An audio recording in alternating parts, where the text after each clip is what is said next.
Today on CCX News, a bleak outlook from Minnesota manufacturers. What they say is driving down optimism to its lowest point since the Great Recession.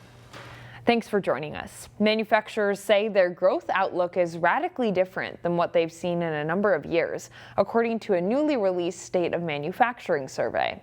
And the concerns about lower revenue, lower profits, matches what we saw back in 2008, 2009, which was that Great Recession, and matches just before COVID took place. So it's the first time that we've seen those three that I'd call relatively sobering facts come out in the survey. Enterprise Minnesota advocates for manufacturers and discussed the outlook at an event this week in Brooklyn Park.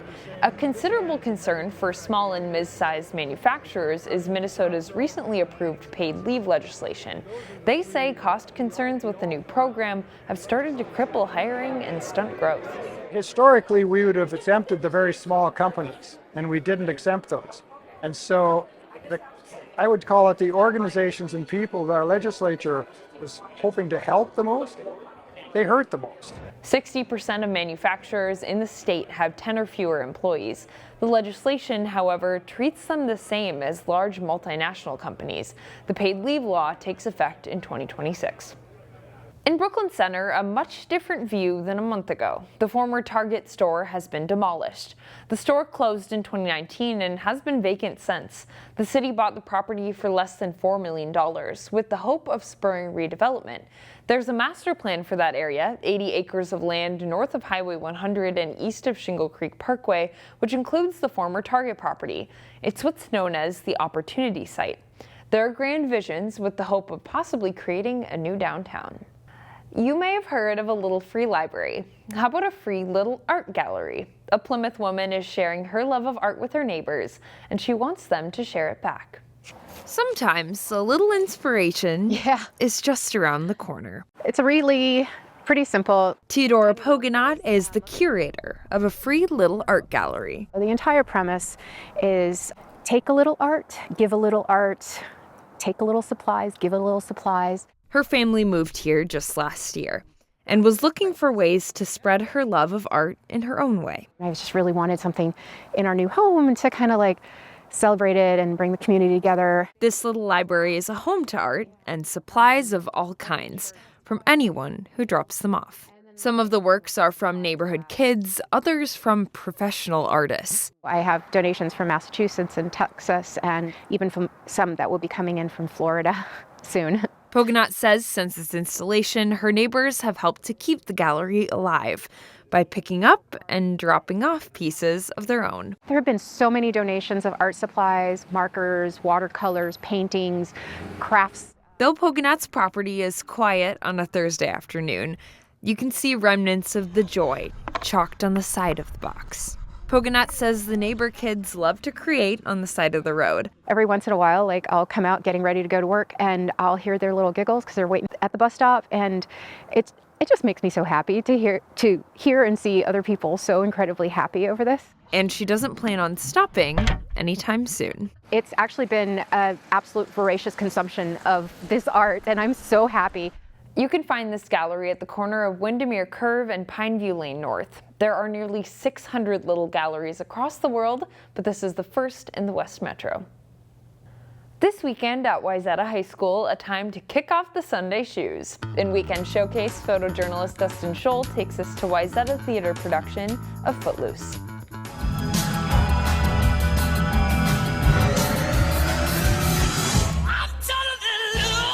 Obviously, the film version is the classic.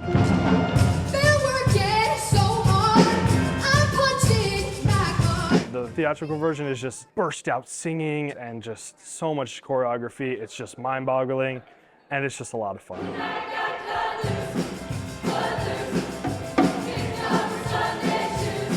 We're bringing a whole new set of fresh choreography and design elements and music, and I think it's really going to be a delightful time.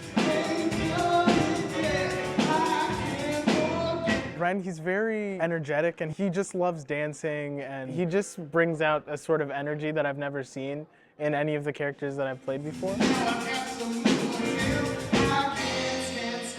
Just one person, even if they're brand new to a place, can help make a town or a city thrive, and how you can stick up to the man even if he runs the entire town.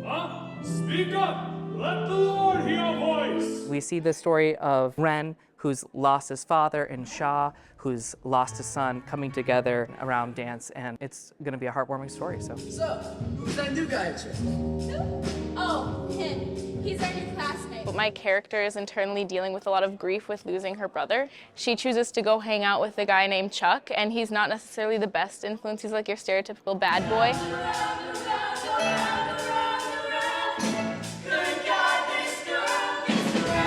While her dad is like, he blames the accident that happened to her brother on drinking and dancing, so he bans dancing from the town. So that's kind of where the whole plot revolves around. You know, it's about wanting to do what you love. Also getting other people to not only see the value of this beautiful art form, but also healing wounds that you didn't even know were there at first.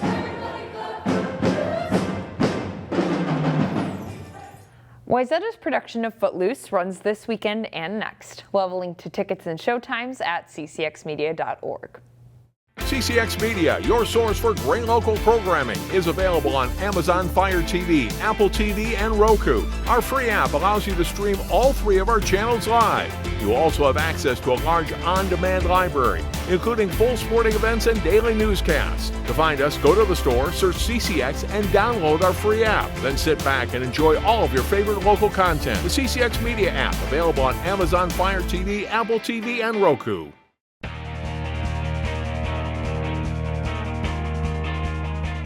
The Totino-Grace and Orono football teams had a tight battle late in the regular season, with Grace pulling out an 11-8 win in the final minute. The teams met again in the Class 4A semifinals Friday. Chaz Moots has the highlights.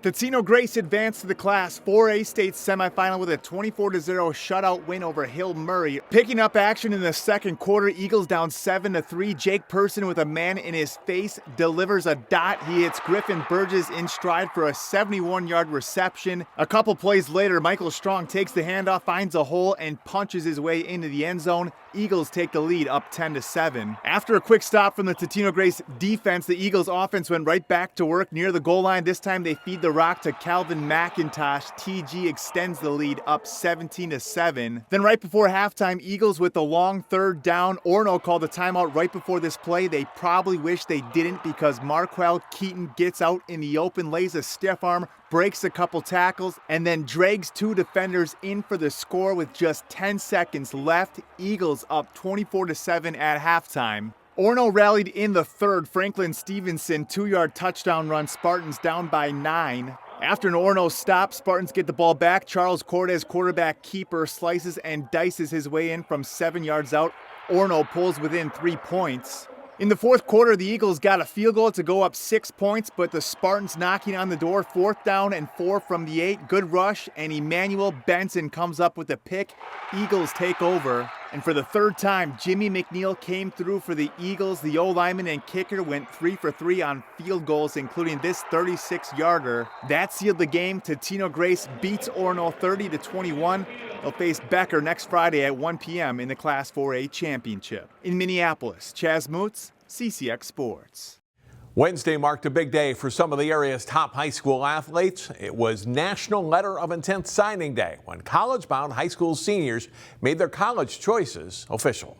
National Signing Day, when the recruiting, campus visits, and verbal commitments are in the past, and it becomes official in writing for these seniors. At Wayzata High School, 16 athletes were honored at a ceremony early Wednesday morning. 8 sports were represented, with athletes headed next year across the upper Midwest and throughout the United States. A similar morning at Champlain Park High School, where 11 athletes who were signing were recognized before family and friends. Again, a number of sports were represented here, with 4 members of the Rebel State Class 4A runner-up volleyball team signing. We talked to 2 student athletes at each of these schools to get their reaction to signing and the colleges they chose.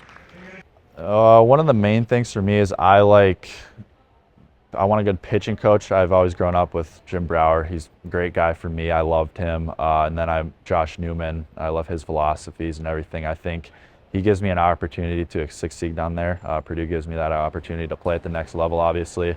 Well, growing up, I've always wanted to go to the University of Minnesota because both my parents were student athletes there. My sister also is a sophomore there playing basketball. So I think just having that like comfort with like all my family going there and then staying home like really eased it in. I love the campus. It's not too far from home and it's super beautiful there. And I've just always wanted to go there. And then softball just kind of happened. I was talking to one of my club coaches and he said that he had a connection. So I ended up talking to the coach, going on a visit, and it ended up working out. Originally I wanted to go somewhere far, but then once they started reaching out and I took tours at the campus, I immediately fell in love with it, and the staff there is amazing. It's such an amazing culture, so that's how I fell in love with Minnesota. And finally, seasons for 2 fall sports end on Saturday. The state girls swimming and diving finals in both Class A and AA are at the University of Minnesota, while the state adapted soccer tournament championship day is also Saturday at White Bear Lake High School. That's all for sports. More CCX News after this. Find more prep sports games and highlights at ccxmedia.org and follow us on social media.